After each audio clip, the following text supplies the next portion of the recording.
Well, hello and welcome to another DevNation. We have another exciting live broadcast today. We're going to be talking about Apache Camel. All right, so Apache Camel, hopefully you've heard of that project before. It's all about integration patterns, but more importantly, what we're going to have today is working within the context of Kubernetes. So that's where you get a chance to see something very cool.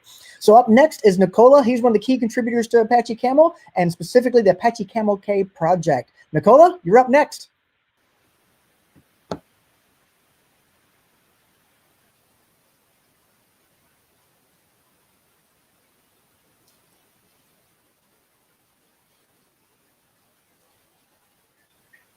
We'll start the presentation. Hope you can see the screen. Okay, so these are the topics that we are going to cover today. So first, I will give you an introduction about Apache Camel, that is the base project that we work on.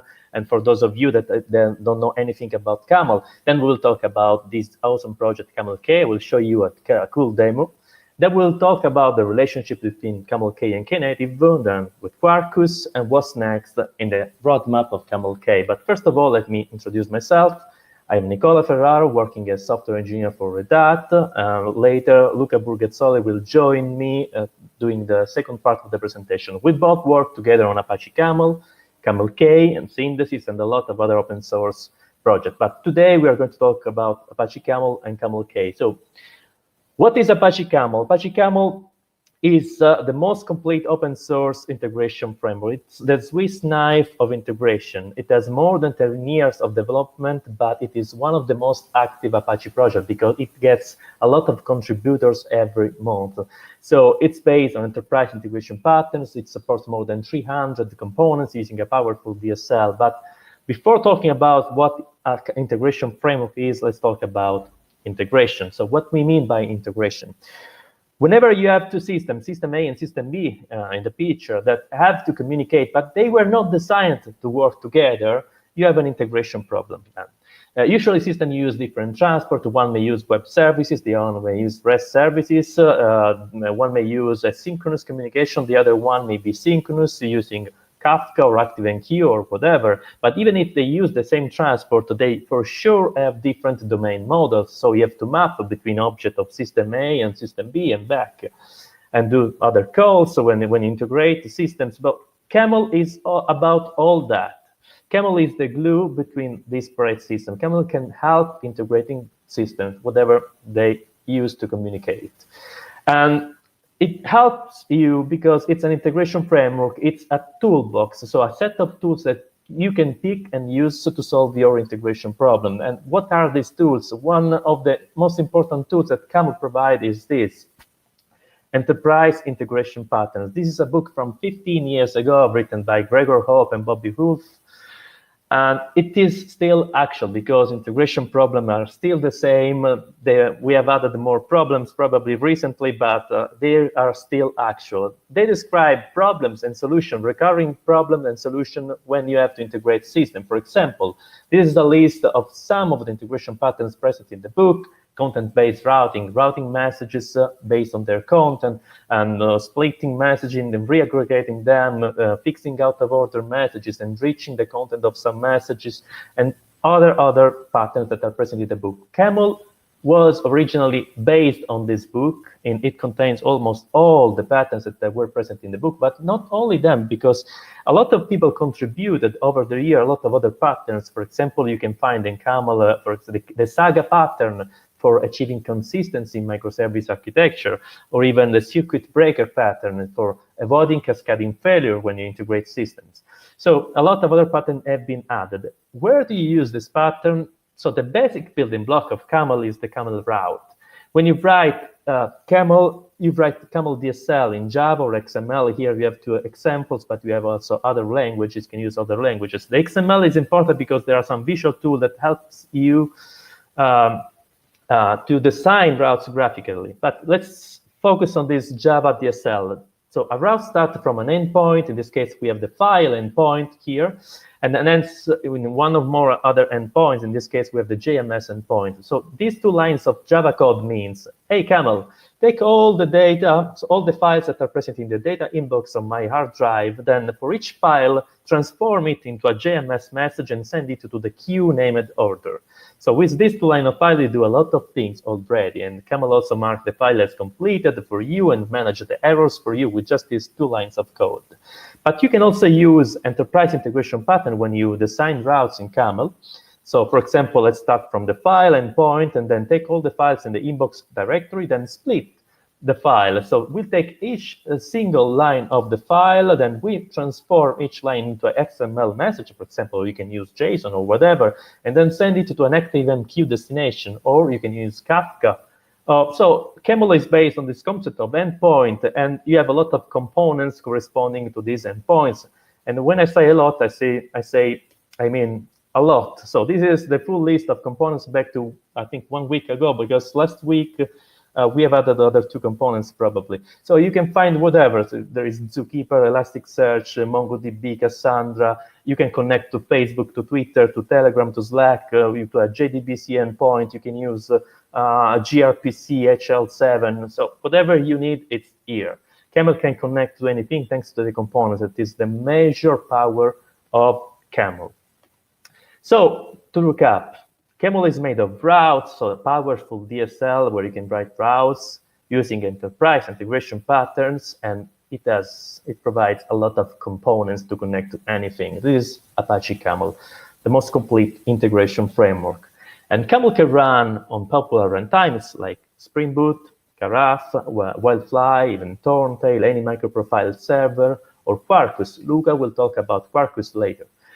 It runs as a library. You can put Camel routes inside your application when you write your application. But this is not the only way to run Camel, because today we are talking about another way to run Camel DSL in the cloud, and we are talking about Camel K.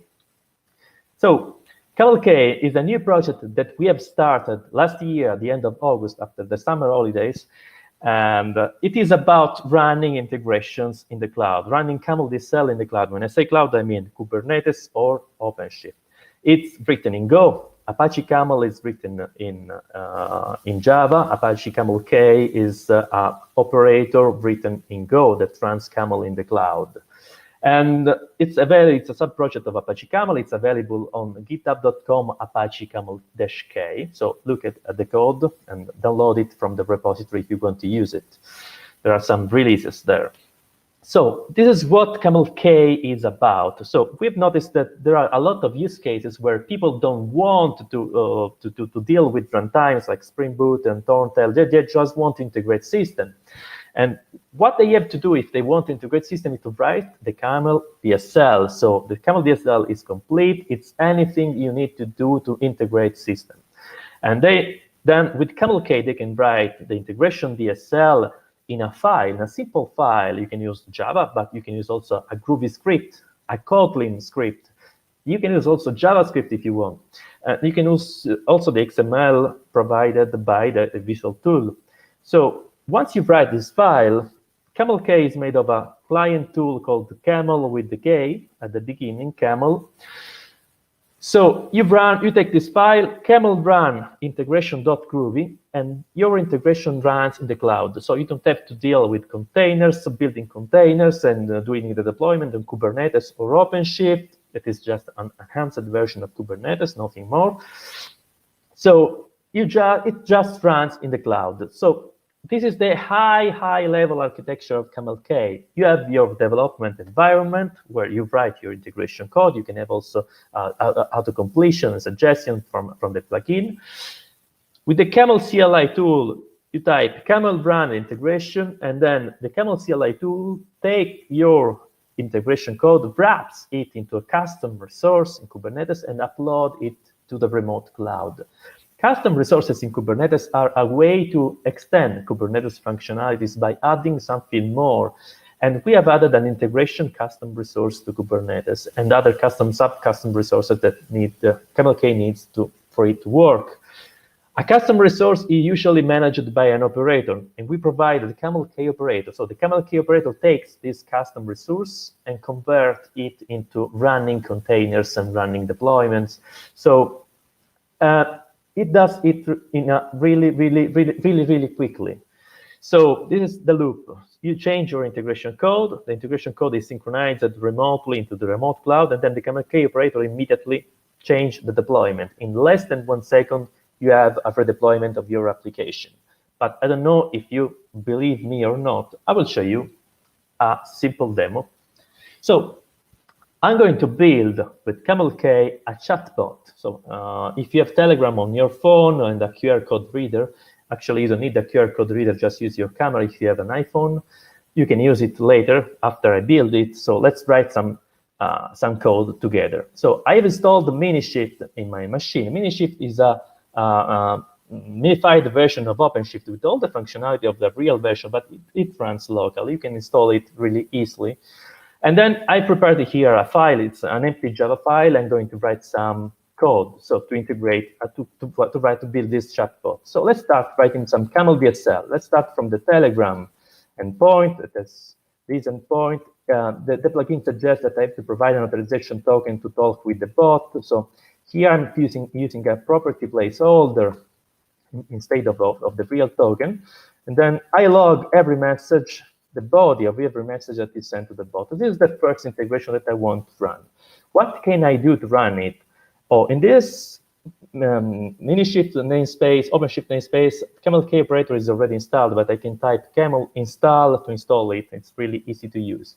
So now I just take the authorization token of the bot, and then what I do is camel run the name of the file routes.java -p token equals to this token, and I'm using dev mode. As soon as I press enter, you will see here that a pod is already running remotely. So you see here that there is a local process, but it's not a local process, it's a remote process. So this integration is running in the cloud. What you see here is the streaming of the logs that come from the cloud back to my machine. So you see here live what's happening there in the cloud.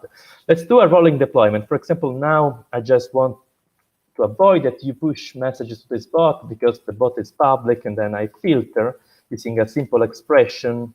So I'm just telling Camel, hey, I just want to see messages sent by myself. This is my ID on Telegram. Then I save, and you see here a rolling deployment that immediately will deploy another version of the application with this. So let's start communicating with the bot. You see here, send start. This is the Telegram chat, hey, and then you see the messages here. So let's do something more complex. Just convert the body to string. It means using the Camel auto-conversion feature to just take the content of the message, not the body, the from, and the ID, etc. So then do a choice. We are doing content-based routing in this case. So when the content of the message, in this case, the body, to lower case, I don't know, you don't know the Camel DSL, but just follow me. It's really easy to understand. When the body, to lowercase, you can use Java methods, contains the word chuck, and now some of you may already understand where I am going. If it contains chuck, I will do something. Otherwise, it's really natural. I discarded this message. So what we are going to do if the message contains chuck? We are going to consume an external API. So this is a nice API that I found on the internet, but I'm not responsible for what it returns. We can contact it using the HTTP endpoint, but since it's deprecated, I'm using the HTTP4 Camel endpoint. It's icmdb.com. ICMDB, probably you know more imdb.com, the Internet Movie Database. Well, ICMDB.com is the Internet Chuck Norris database. So it has a nice API that returns some random jokes about Chuck Norris. So let's do something with it. So let's, for now, just print the body that is returned there. So rolling deployment in the cloud, streaming of the logs. Hey, you see that hey is discarded, but if I write Chuck now, I get some messages from that API. I don't know if you can see it, but I read it for you. It's a JSON data with a type and a value property, and then a sub-object that contains a joke. I don't want to read them, but I will read some of them, but you will use it later probably. And so it's JSON data. What we do with JSON data in Camel, we can unmarshal that. So using, for example, the JSON library. And then we want to transform the body because we don't need the full JSON data. We just want to focus on what? On the body property called value, and then the sub-property called joke. So let's save, rolling deployment. Let's try again. Tack. And then we have only the sentence. So Chuck Norris can access the DB from the UI. A lot of sentences like that. And then the last thing that we have to do to complete the chatbot is to send back this data to the Telegram chat, no? So just use the Telegram, the Telegram endpoint. So save, roll in deployment, and then I write Chuck here, and then I have a sentence about Chuck Norris. Anytime I do it. So Chuck Norris can unit test entire applications with a single assert. that's really cool.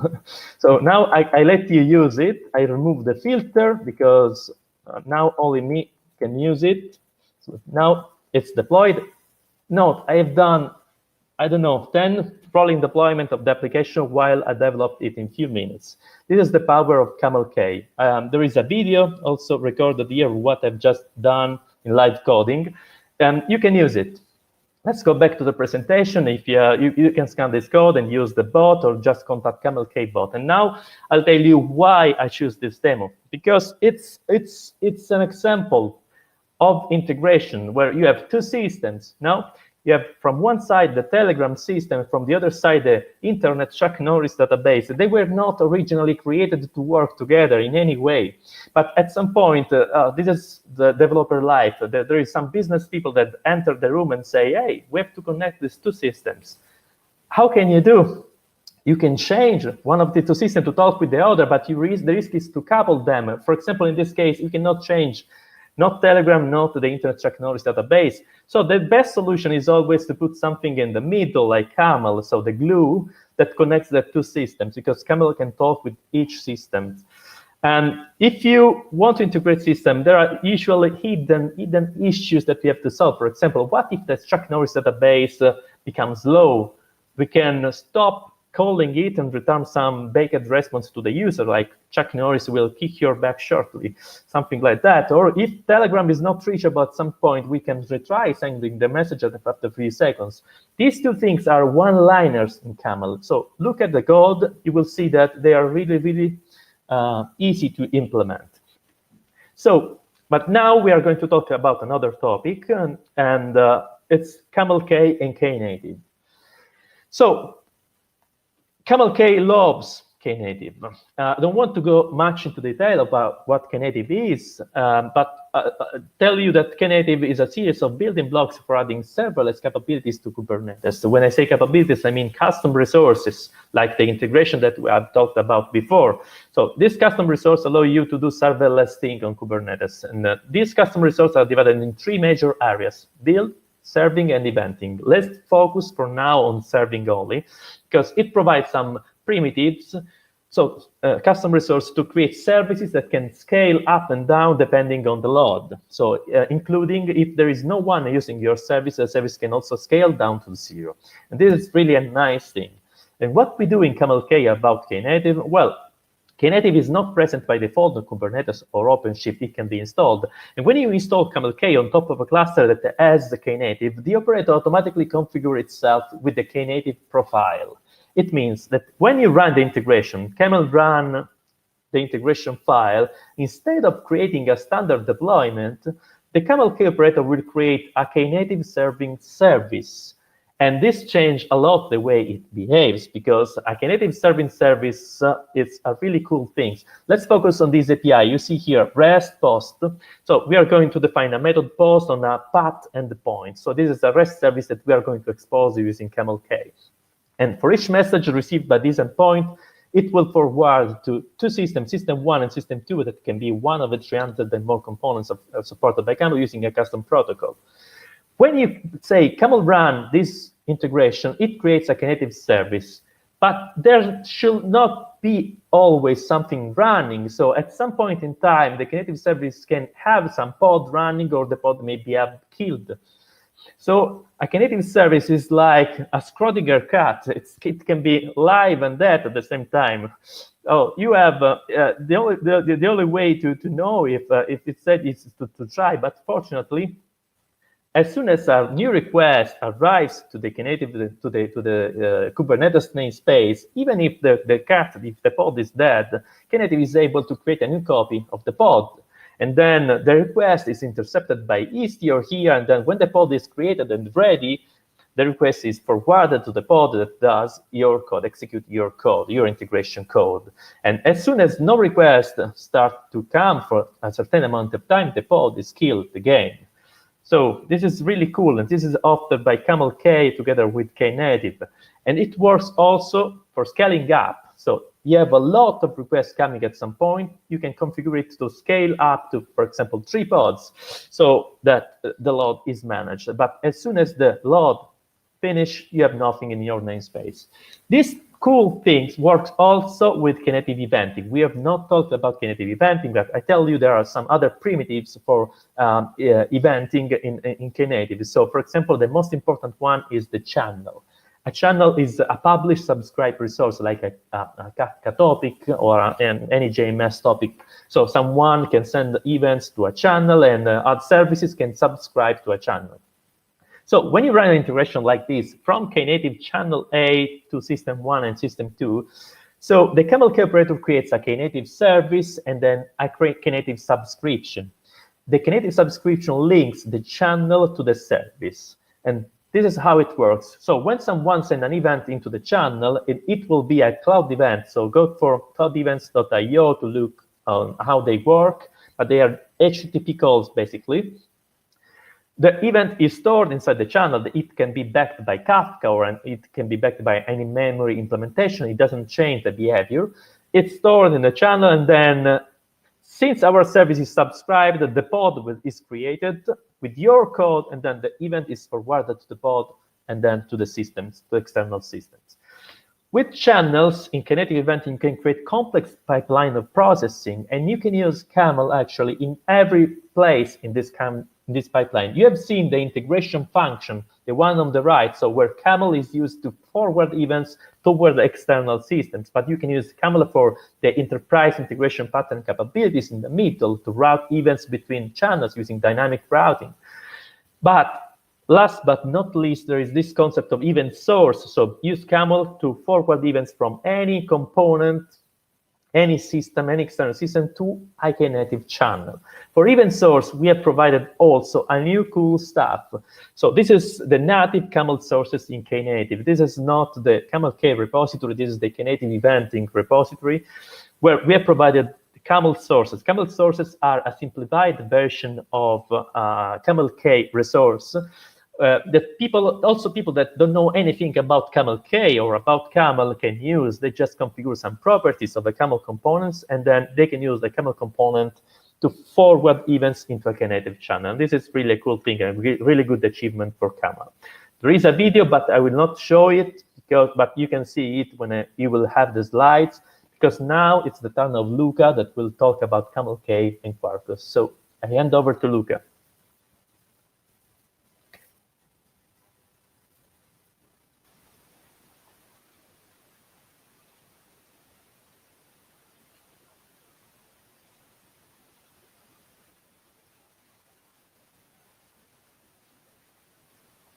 So, hi everyone.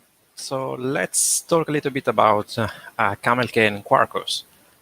So the first question is, what is Quarkus? And from the website, we can define Quarkus as a Kubernetes native Java stack, which is based on the best standard and library, which target GraalVM and OpenJDK. And of course, among of the best library, there is Camel. And Camel play very well with Quarkus. But why Quarkus? The reason why we need Quarkus is that traditional Java cloud native stack are not very well good citizen in a cloud environment, because usually we want to have a better density. And if we compare, for example, a Spring Boot Java stack with a Node.js or Go, we can see that Java doesn't look very well. So Node or Go can have a much better density. Another reason is that in environments such as Knative, where we need a fast startup and we need to be able to quickly answer and request, and eventually we need to scale to zero when there's no more loads coming in our system, the typical startup time of Java is not very, very good. And so how Quarkus helps cloud native Java? It helps because it provides a first-class support for Graal and Substrate VM, which means that we can compile our Java application into native code. So, which means that we are going to create a binary executable very similar to what happened with Go. So we don't even need anymore a JVM. And another very cool feature is that it helps and provides primitives to move most of the initialization logic a build time, which means that when your application starts, it doesn't need to initialize, for example, your JPA stack, but everything is pre-compiled and pre-initialized at build time. And it also provides some hint to the Substrate VM to maximize that code elimination, which means that some code that is not even reachable is not going to be included in your application. And this helps because less code you have and faster your application will be. Now, this is a very, very small overview of what Quarkus does. And to be honest, a new session, a long session, will be needed to explain what Quarkus is. But luckily, here at DevNation, there is a session that introduces Quarkus. And so if you need more information about Quarkus, I would encourage you to go and look at that session. But how can we leverage Quarkus for Camel K?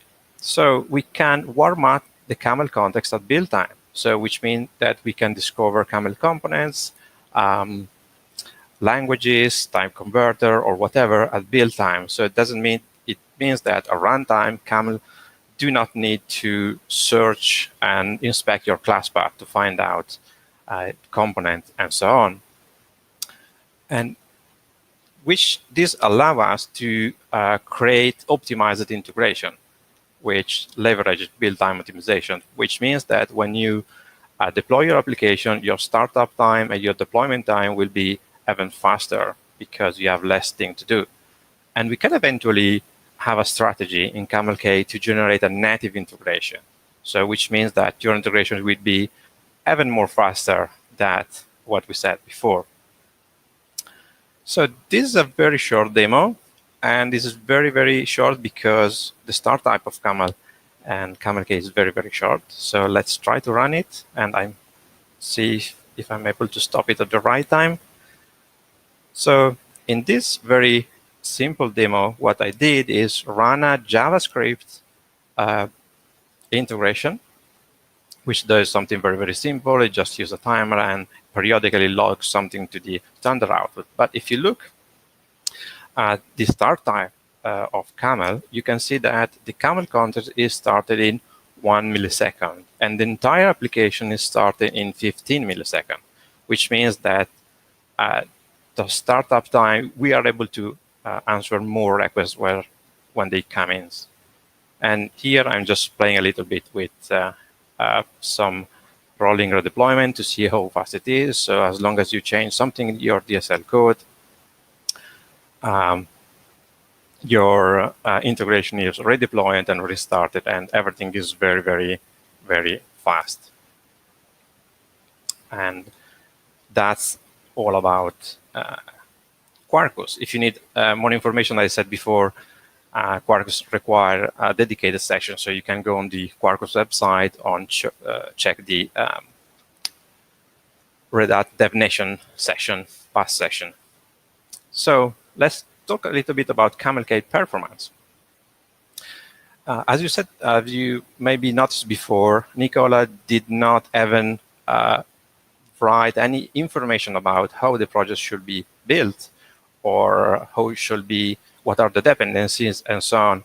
And this is because the operator understands the code. And so because it can understand the code, it can find out what is the lightest runtime for your integration, which means that if the components, the Camel components support Quarkus, we can eventually leverage Quarkus for the faster startup. And because it knows your dependency set by looking at your code, it can choose the minimal set of components required by the code. And for the same reason, it can optimize Camel and eventually also the JVM based on what you brought in your DSL. And because it understands your code, it can eventually understand that you did not introduce any new dependencies, which speed the redeployment of your application even further. At the end, if we compare Camel K with a traditional Spring Boot stack, what we have is an integration which requires less memory and less CPU because it has much less to do. And also, we can improve the redeployment time because with Camel K, the generation of a new Uber jar is not required. And so let's talk about Synthesis, and I will tell you after why. So Synthesis is a web-based integration platform targeted the citizen integrator. And with a few clicks, you can create your integration. We can perform powerful data mapping in a graphical way. You can design your STPI. You can integrate with Treescale for API management. And we are working to bring Camel K as an engine behind Synthesis. And why I talked about Synthesis is because we experimented a little bit and we tried to figure out what are the benefits of using Camel K against the current Spring Boot backend. And the measures are quite good and in favor of Camel K, of course. So if you look at here at the graphics, the blue bar is the Camel K time to deploy an integration or to redeploy an integration. And the green one is the technology used now by Synthesis. So as we can say, the difference is very, very high. So we will bring Camel K for sure in Synthesis. Let's do a very quick recap and see what's next. So what is Camel K? I like very much this sadness. It's a lightweight integration platform born on Kubernetes with serverless superpower.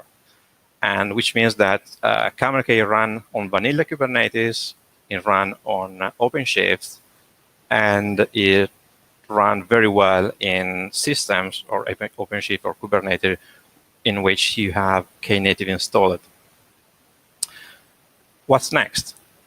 So we are working to support Camel 3, which is going to be the next major release of Camel, which has a much better modularization of the core, which helps us to reduce the footprint. We are going to introduce the webhook meta component, which can help component that traditionally may not be able to scale to zero. And we continue the work on Knative side, and we are going to create dedicated Camel K sources for most of the component or all the component, which means that when you deploy a new Camel K source on Knative, you don't need to know anything about Camel, but it's going to be all about configuration of your source. We are going to integrate our Camel K operator with the operator hub, so you can install Camel K in your system much easily. And I said before, we are going to integrate Camel K as a backend for Synthesis to improve the developer experience.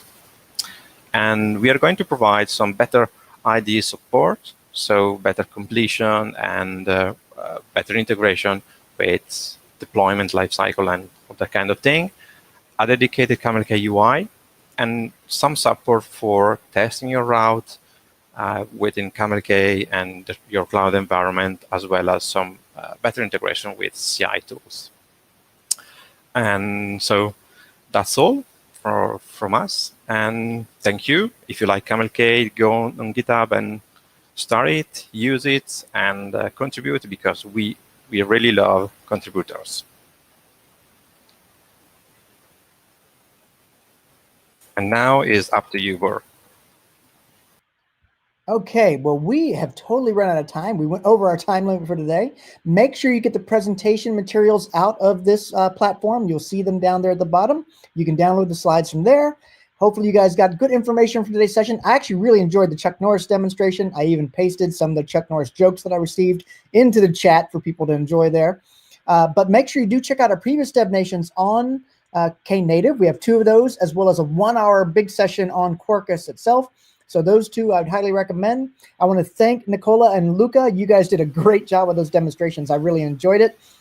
Really, the Chuck Norris demos are really funny as hell, quite honestly. So thank you so much for that. All right. Well, everyone, thank you and have a great day.